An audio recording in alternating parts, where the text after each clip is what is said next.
அடுத்தபடியாக நமக்கு முன்னால் ரசூலுல்லாஹி ஸல்லல்லாஹு அலைஹி வஸல்லம் அவருடைய தாவத் பணியை பற்றி, அவருடைய அழைப்பு பணியை பற்றி, அழைப்பு பணியும் அற்பர்களின் தடையும் என்கிற தலைப்பில் பட்டவகுப்பு மாணவர் முகமது அர்ஷத் அத்தாய் அவர்கள் பேசுவார்கள். அஸ்ஸலாமு அலைக்கும் வரஹ்மத்துல்லாஹி வபரகாத்துஹு. அல்ஹம்துலில்லாஹ் அல்ஹம்துலில்லாஹி ரப்பில் ஆலமீன். வஸ்ஸலாத்து வஸ்ஸலாமு அலா நபியில் கரீம். அம்மா பஅத். ஃபகத் قال الله تعالى في محكم تنزيله والفرقان بعد أعوذ بالله من الشيطان الرجيم بفضل بسم الله الرحمن الرحيم فاصدع بما تؤمرون وأعرض من المشركين صدق الله العظيم. புகழனைத்தும் வல்லோனுக்கும் சலாத்தும் சலாமும் ஸல்லல்லாஹு அலைஹி வஸல்லம் அவர்கள் மீது முறித்தாகட்டுமாக. கண்ணியத்தில் குறித்தானவர்களே, புனிதமிக்க மாதமான ரஜபுடைய மாதத்திலே ரமலானை எதிர்பார்த்த வண்ணமாக மெஹராஜ் இரவுகளை கடந்து பல்வேறு அமால்கள், அதுக்கார்கள், அவுராதுகளை எல்லாம் கடந்து மிகவும் புண்ணியமிகு மாதமான ரமலானை எதிர்பார்த்த வண்ணமாக இருக்கிறோம். அல்லாஹு தஆலா இந்த மாதத்தை கபூல் செய்து பரக்கத் செய்து ரமலானை செய்வானாக. ஆமீன். அந்த வகையிலே இன்று நபி ஸல்லல்லாஹு அலைஹி வஸல்லம் அவருடைய வாழ்க்கை வரலாற்றினை ஒரு அங்கமாக, ஒவ்வொரு அங்கங்களாக பிரித்து மாணவர்கள் பேசி வருகின்றார்கள். அந்த அடிப்படையிலே நபி ஸல்லல்லாஹு அலைஹி வஸல்லமுடைய அழைப்பு பணி எவ்வாறு இருந்தது, என்னென்ன தடைகள் எல்லாம் வந்தது என்பதை பற்றி நாம் பார்க்கும் பொழுது, ஆரம்ப காலகட்டத்தில் நபி ஸல்லல்லாஹு அலைஹி வஸல்லம் நுபுவத்திற்கு பின்னால் நபி அழைப்பு பணியில், தாவத்துடைய பணியில் ஈடுபடும் பொழுது மிகவும் பகிரமாக ஈடுபட்டார்கள் என்று சொன்னால், மக்காவிலே அனைத்து விடும் சிலை வணங்கிகள், சிலைகளை இடித்து தகர்த்து அந்த அழைப்பு பணியை மேற்கொண்டார்கள் என்று சொன்னால் பெரிய கலவரம் உண்டாயிரும் மக்காவுக்கு மத்தியில், மக்களுக்கு மத்தியில். அதனால் என்ன செஞ்சிட்டாங்க, மூன்று ஆண்டுகளாக, ஆரம்ப காலகட்டத்திலே அழைப்பு பணி 3 ஆண்டுகளாக என்ன செய்தார்கள், ரகசிய அழைப்பு பணியை மேற்கொண்டார்கள். நபி ஸல்லல்லாஹு அலைஹி வஸல்லம் அவர்கள் 3 ஆண்டுகள் ரகசிய அழைப்பு பணி மேற்கொண்டு, அதிலும் முதல் நாளிலேயே அன்னை ஹதீஜா ரலியல்லாஹு அன்ஹா அவர்கள் முதல் நாளிலேயே என்ன செய்தார்கள், இஸ்லாத்தை ஏற்றார்கள்.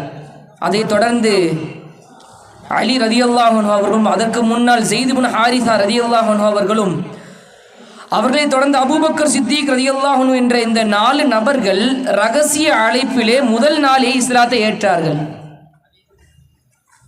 அதன் பின்னர் நபி ஸல்லல்லாஹு அலைஹி வஸல்லம் அழைப்பு பணி தொடர்கிறார்கள். இந்த முந்தி இருக்கிறார்கள் அல்லவா, இந்த இஸ்லாத்திலே முற்படுத்தப்பட்டவர்கள், இஸ்லாத்தை முந்தையமாக ஏற்றவர்கள், இவரை பற்றி அல்லாஹ் தஆலா குர்ஆனிலே பல்வேறு இடங்களிலே சொல்லியிருக்கிறான். அஸ்ஸாபிகூனல் அவ்வல் என்ற ஆயத்திற்கு கீழே இந்த முந்தியவர்கள் என்ற அந்த தலைப்பின் கீழ் பல்வேறு இடங்களிலே அல்லாஹ் தஆலா இந்த முந்தியவர்கள், இஸ்லாத்திலே முந்தி இஸ்லாத்தை ஏற்றவர்கள் பற்றி அவருடைய சிறப்பம்சங்கள், அவர் சொர்க்கத்தில் இவ்வாறு இருப்பார்கள், இன்னென்னவெல்லாம் அவர் கொடுக்கப்படும், இதெல்லாம் அவர் அணிவிக்கப்படும் என்றால் பல்வேறு விஷயங்களை சொல்லியிருக்கிறான். அஸ்ஸாபிகூனல் அவ்வலூன். அதே போன்ற அழைப்பு பணி தொடர்கின்றது. நபி ஸல்லல்லாஹு அலைஹி வஸல்லம் அவர்கள் ஏகத்துவ வார்த்தையை கொண்டு அழைத்து கொண்டே இருக்கிறார்கள். லா இலாஹா இல்லல்லாஹ் முஹம்மதுர் ரசூலுல்லாஹ் என்ற கலிமாவை மொழிந்து கொண்டே அழைத்து கொண்டே இருக்கிறார்கள். ஆரம்பத்திலே அந்த 3 ஆண்டுகள் ரகசிய அழைப்பு பணியிலே 130 நபர்கள் இஸ்லாத்தை ஏற்கிறார் என்பதாக வரலாற்று பதிவு.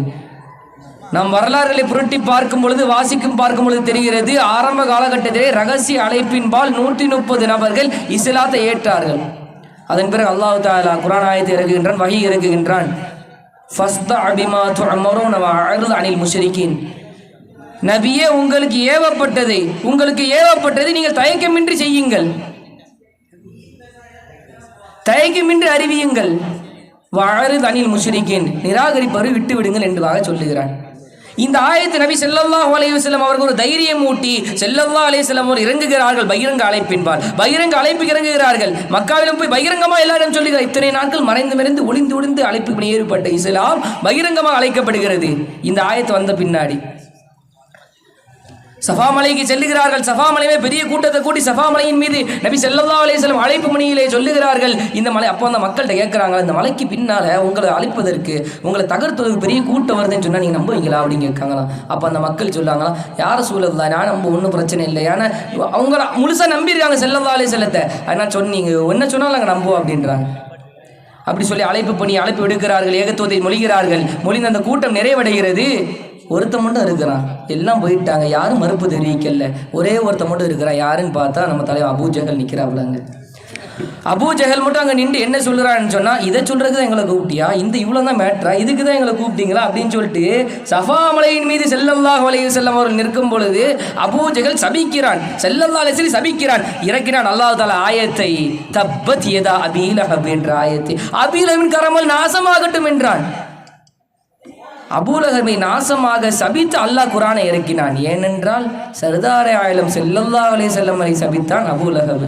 அதன் காரணம் ஆயத்தை இறக்குகின்றான். அன்பார்ந்தவர்களே, இத்துணை விஷயங்களே அபூ லஹப் ஒரு சிறிய பெரிய விஷயங்கள் அல்ல, பல்வேறு விஷயங்களை கொண்டு நபி ஸல்லல்லாஹு அலைஹி வஸல்லம் அவர்களை இஸ்லாத்தை ஏற்பதை கொண்டு தடுத்து கொண்டே, இஸ்லாத்தை பரப்பதை கொண்டு தடுத்து கொண்டே இருந்தாலும் ஸல்லல்லாஹு அலைஹி வஸல்லம் வீழவில்லை, எழுந்தார்கள். ஆயத்தை அந்த ஏகத்துவ ஆயத்தை கொண்டு முடிந்தார்கள். அழைப்பை மீண்டும் கொண்டு வந்தே இருந்தார்கள், அழைப்பை மேற்கொண்டே இருந்தார்கள். அதன் பின்னர் குறைஷிகளுக்கெல்லாம் ஒரு கோபம் ஏற்படுகின்றது. ஏனென்றால் ஹஜ்ஜுடைய நெருக்கம், இஸ்லாம் பரவிக்கொண்டே வருகின்றது. பல்வேறுபட்ட இடங்களிலே இஸ்லாம் பரவுதல் கொண்டு இருக்கிறது. ஹஜ்ஜுடைய நெருக்கமாக இருக்கிறது. ஹாஜிகள் எல்லாம் வருவாங்க. வரும்போது இந்த முஹம்மது இஸ்லாத்தை பரப்பிட்டான்னு சொன்னால் எல்லா ஹாஜிகள் என்ன செஞ்சிருவாங்க, இஸ்லாத்தை ஏற்றுவாங்க. அப்போ எல்லாருமே முஸ்லீம் ஆயிடுவாங்கன்ற ஒரு எண்ணம் அந்த குறைஷிகளுக்கு வந்தனால என்னென்ன சூழ்ச்சி பண்ணுறாங்க பாருங்க.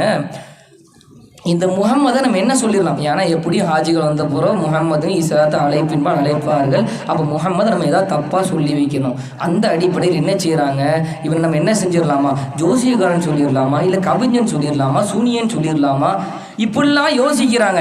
யோசிச்சுட்டு வலீத் இப்னு முகீராட்ட போய் கேட்குறாங்க, இப்படி நம்ம முஹம்மது இப்படி ஹாஜில் வந்துட்டு இருக்கிறாங்க, வரக்கூடிய காலம் நெருங்கிட்டு இருக்குது, முஹம்மது நம்ம என்ன செஞ்சிடலாமா, ஜோசியக்காரன் சொல்ல இல்லை, அது அவனுக்கு செட் ஆகாது. ஏன்னு சொன்னால் அவன் பேசுறது அடுக்க முடியா இல்லை அப்படின்னு சொல்கிறான். அடுத்து கேட்கிறார்கள், இவன் நம்ம பேசாமல் பைத்தியக்காரன் சொல்லிடலாமா, ஏன்னா அவன் சொல்கிற பைத்தியம் அப்படி தான் சொல்லிட்டு இருப்பான் அப்படின்னு சொல்லி மக்களுக்கு மத்தியில் பரப்புவதற்கு.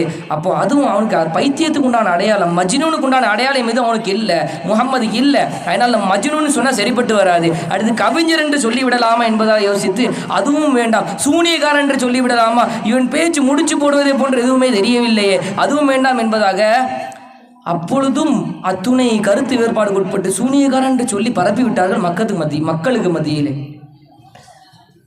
எல்லாருக்கும் மத்தியிலே நபி ஸல்லல்லாஹு அலைஹி வஸல்லம் சூனியக்காரன் பரப்பி வச்சிருக்கிறாங்க. அப்பவும் உடலை ஸல்லல்லாஹு அலைஹி வஸல்லம் அழைப்பு பணியை மேற்கொண்டார்கள்.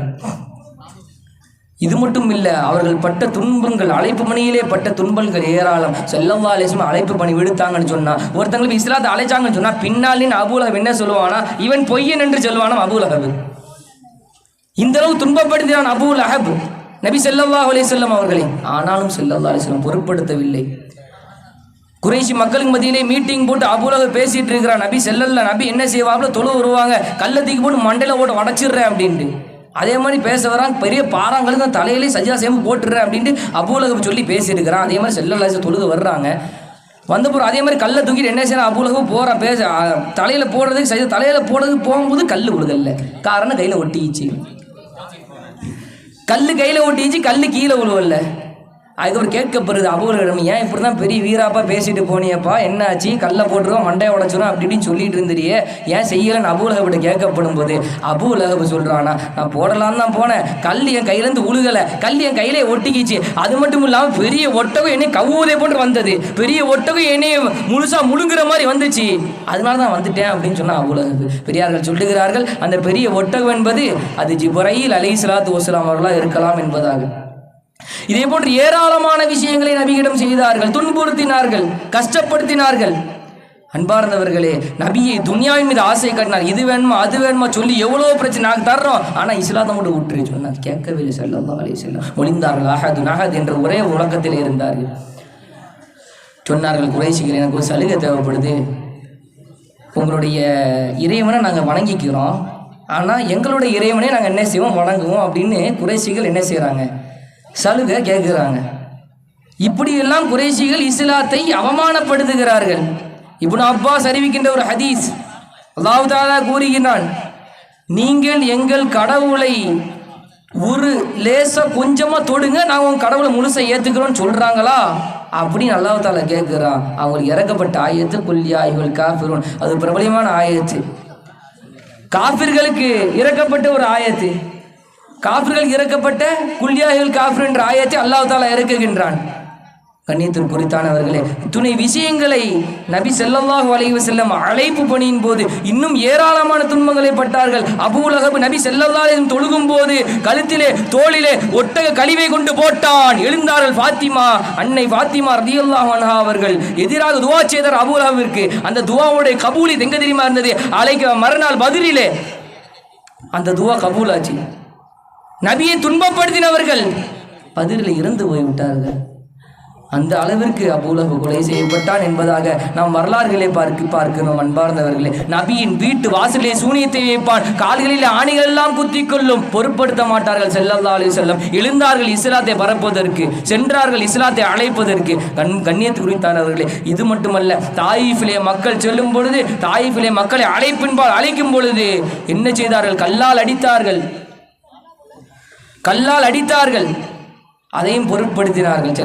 ஜிப்ரீல் அலைஹிஸ்ஸலாம் கேட்டாங்களாம், நபியை ஒரு வார்த்தை சொல்லுங்க, 2 மலைக்கு நடுவில் வச்சு இவங்க நசுக்கி புசுக்கிடுறேன் சொன்னாங்க. ஸல்லல்லாஹு அலைஹி வஸல்லம் ஒன்றும் தேவையில்லை, இவங்களை இவங்க கூட்டத்திலிருந்து, இந்த தாயிஃப் கூட்டத்திலிருந்து ஒருத்தவங்க இஸ்லாத்தை ஏற்பாங்க, அவங்க இஸ்லாத்தின் அழைப்பு படி ஈடுபட சொன்னாங்க. அவங்கலேருந்து ஒருத்தவங்க தான் இந்தியாவுக்கு வந்துட்டா ஒரு தகவல் வருது. அன்பார்ந்தவர்களே, நாம் கிதாபை புரட்டும் பொழுது தெரிகின்றது. இதே போன்று பல்வேறுபட்ட பொறுமைகளை காத்திருக்கிறார். நமக்காக வேண்டி இஸ்லாத்தை பரப்புவதற்காக வேண்டி நாம் சற்று சிந்தித்து பார்க்க கடமைப்பட்டிருக்கின்றோம். நம்முடைய வாழ்க்கை எவ்வாறு சென்று கொண்டிருக்கிறது, நாம் இன்று இஸ்லாத்திலே எவ்வாறு சென்று வருகின்றோம் என்பதை நாம் சிந்தித்து பார்க்க வேண்டும். நபி தொழுகும் போது நபியினுடைய கழுத்திலே போட்டு போர்வையை போட்டு எழுப்பார்கள், அபூபக்கரும் தடுத்து விடுவார்.